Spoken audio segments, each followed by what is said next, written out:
એક વાત કહું, આ પોતાનાને ખોવાનું દુઃખ કેવું હશે? કદાચ આ કાશ્મીરના પહેલગામના કિસ્સામાં નજીકથી લોકોએ જોયું હશે. આ દુઃખ શબ્દ કદાચ આ મોટા કિસ્સા કરતાં બહુ જ નાનો હશે.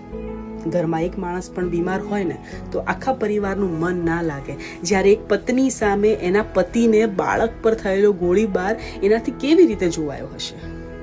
આ મનમાં ડર કંઈક અલગ જ હશે.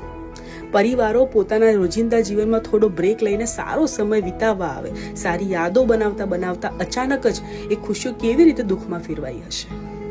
લોકો હનીમૂન પર આવેલાને નવા જીવનની યાદો બનાવે એ પહેલા પોતે જ યાદગાર બનીને રહી જશે એવી એમને પણ ક્યાં ખબર હશે?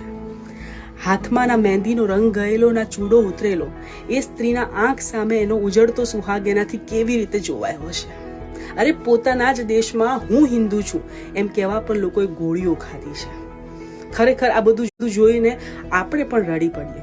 વિચારો, જેના પર ગુજરી એના પર શું વીતી હશે? મને એમ થાય કે ક્યાંથી આવે છે આવા નિર્દયી લોકો? ખરેખર શું એમનો પરિવાર નહીં હોય? આ પહેલગામના કિસ્સામાં જેટલા પણ લોકોનું અવસાન થયું, ભગવાન એમની આત્માને શાંતિ આપે, બસ એ જ પ્રાર્થના છે. જય હિન્દ.